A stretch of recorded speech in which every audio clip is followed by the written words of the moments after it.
नमस्कार दोस्तों, आप सभी का आपके चैनल एग्जाम स्टडी पर स्वागत किया जाता है। मैं मोहित कुमार। आज हम रासो ग्रंथ से संबंधित महत्वपूर्ण प्रश्न करेंगे।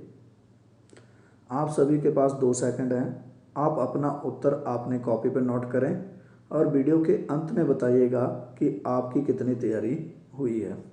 तो पहला प्रश्न शुरू करते हैं।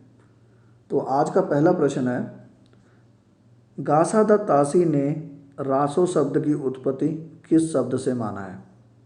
तो ऑप्शन है रसायन, रासक, राजसूय, रास। इसका राइट आंसर जो है वो है राजसूय। राजसूय शब्द से गासादा तासी ने रासो शब्द की उत्पत्ति मानी थी। अगला प्रश्न है, रामचंद्र शुक्ल ने हिंदी का प्रथम महाकवि किसे माना है?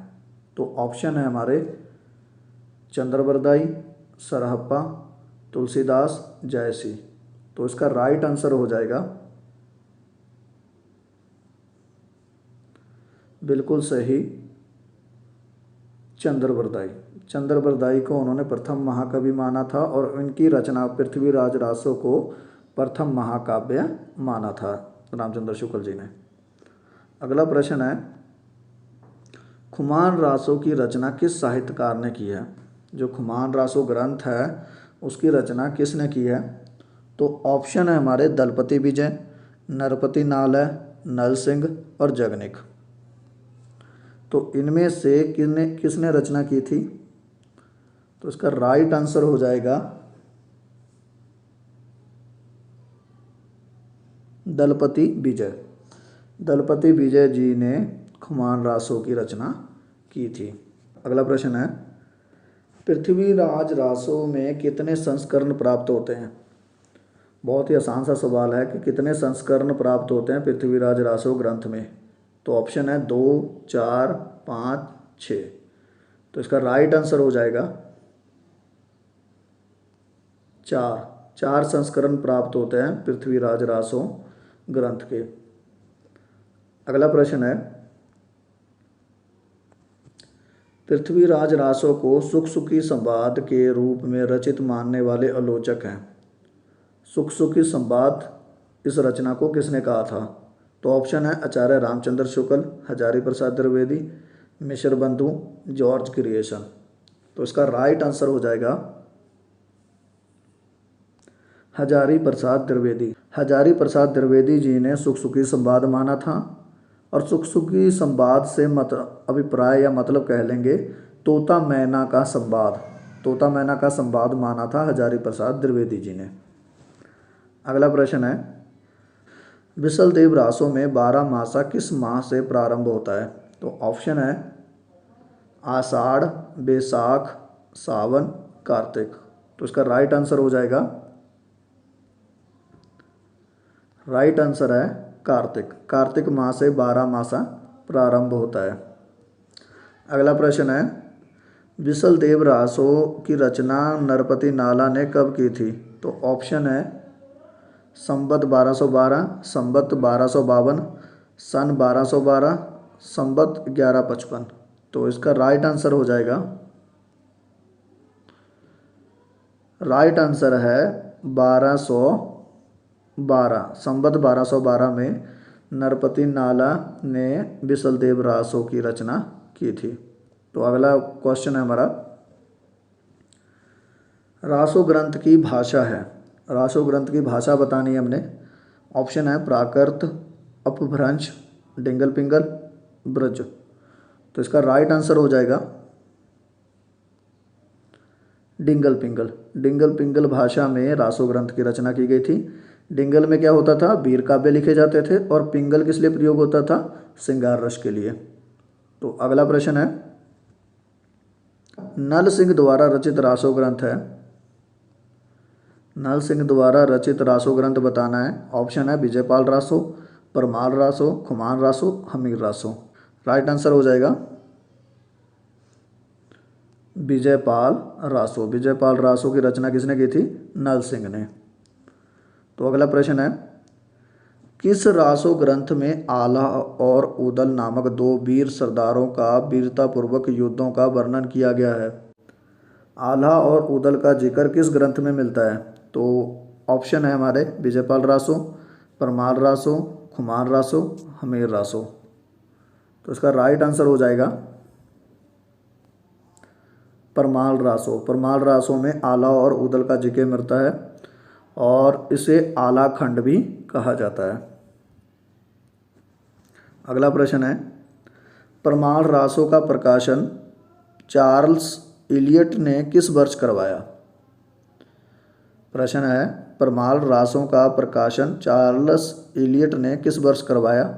ऑप्शन है 1865, 1965, 1866, 1856। तो इसका राइट आंसर हो जाएगा 1865। 1865 में चार्ल्स इलियट ने इसका प्रकाशन करवाया था। अगला प्रश्न है, आल्हा का गायन किस ऋतु में किया जाता है? आल्हा जो है वो किस ऋतु में गाया जाता है? ऑप्शन है गर्मी में, बसंत में, बरसात में, शीत में। तो इसका राइट आंसर हो जाएगा बरसात में। बरसात में आल्हा का गायन किया जाता है। अगला प्रश्न है, पृथ्वीराज रासो के 30,000 छंदों का अंग्रेजी में अनुवाद किस लेखक ने किया? 30,000 छंदों का अंग्रेजी में अनुवाद किस लेखक ने किया था पृथ्वीराज रासो के ग्रंथ का? ऑप्शन है colonel James Tod, doctor Buhler, doctor Suniti Chatterji, Shyam Sundar Das. तो इसका राइट आंसर हो जाएगा, राइट आंसर है colonel James Tod. James Tod ने 30,000 छंदों का अंग्रेजी में अनुवाद करवाया था। अगला प्रश्न है, पृथ्वीराज रासो ग्रंथ को अप्रमाणिक मानने वाले विद्वान हैं? आचार्य रामचंद्र शुक्ल, हजारी प्रसाद द्विवेदी, कर्नल टॉड, श्याम सुंदर दास। तो इसका राइट आंसर हो जाएगा, राइट आंसर है आचार्य रामचंद्र शुक्ल। आचार्य रामचंद्र शुक्ल जी ने अप्रमाणित माना था। इन्होंने माना था यह ग्रंथ जो है पूर्ण रूप से जाली है। अगला प्रश्न है, कयामत बद्ध का प्रसंग किस ग्रंथ में मिलता है? बहुत इंपॉर्टेंट क्वेश्चन है। कयामत बद्ध का प्रसंग किस ग्रंथ में मिलता है? ऑप्शन है पृथ्वीराज रासो, विशलदेव रासो, विजयपाल रासो, परमाल रासो। तो उसका राइट आंसर हो जाएगा पृथ्वीराज रासो। पृथ्वीराज रासो में कयामत बद्ध का प्रसंग मिलता है। अगला प्रश्न है, विशलदेव रासो में नायिका कौन थी? विशलदेव रासो जो ग्रंथ था उसमें नायिका कौन थी? ऑप्शन है नागमती, विद्यापति, राजमती, संयोगिता। तो ऑप्शन क्या है? नागमती, विद्यापति, राजमती और संयोगिता। इसका राइट आंसर हो जाएगा बिल्कुल सही, राजमती। राजमती और विशलदेव तृतीय की कहानी विशलदेव रासो में बताई गई है। अगला प्रश्न है, पृथ्वीराज रासो को अर्ध प्रमाणिक मानने वाले विद्वान हैं? अर्ध प्रमाणिक किसे माना था? तो ऑप्शन है आचार्य शुक्ल, हजारी प्रसाद द्विवेदी, श्याम सुंदर दास, कर्नल टॉड। तो किन्होंने अर्ध प्रमाणिक माना है पृथ्वीराज रासो ग्रंथ को? इसका राइट आंसर हो जाएगा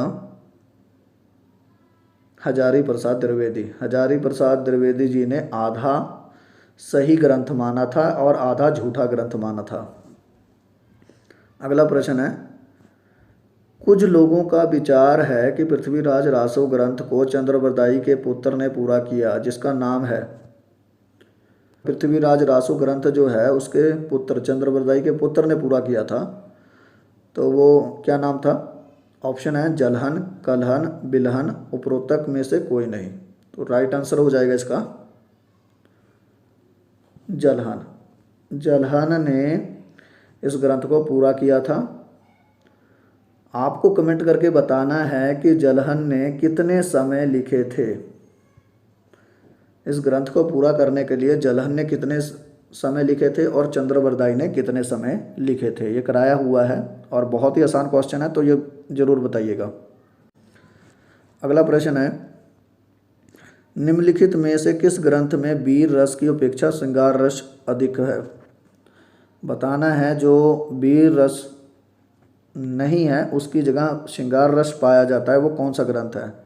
ऑप्शन है पृथ्वीराज रासो, हमीर रासो, बिसलदेव रासो, परमाल रासो। तो इसका राइट आंसर हो जाएगा बिसलदेव रासो। बिसलदेव रासो में क्या था, श्रृंगार रस अधिक था, वीर रस नहीं पाया जाता इसमें। बिसलदेव तृतीय और राजमती की कहानी, प्रेम जो प्रेम कहानी थी उसको दर्शाया गया था। अगला क्वेश्चन है खुमान रासों में, खुमान रासों में क्या है। तो ऑप्शन है राजा शिव सिंह की वीरता का वर्णन, चित्तौड़ के खुमान के युद्धों का वर्णन, पृथ्वीराज के यश का वर्णन, आला और उदल का वर्णन। तो क्या मिलता है हमें खुमान रासों में, इसका राइट आंसर क्या होगा। इसका राइट आंसर है चित्तौड़ के खुमान के युद्धों का वर्णन हमें मिलता है खुमान रासों में। चित्तौड़ में जो युद्ध लड़े गए थे उनका वर्णन मिलता है। तो ये आज के हमारे प्रश्न हैं। आप कमेंट करके ज़रूर बताइएगा कि आपके कितने आंसर सही थे। ठीक है, अगर वीडियो पसंद आई है तो वीडियो को लाइक और शेयर ज़रूर करें, कमेंट करना ना भूलें और हमारे साथ मास्टर कैडर की तैयारी के लिए एग्ज़ाम स्टडी चैनल को ज़रूर सब्सक्राइब करें।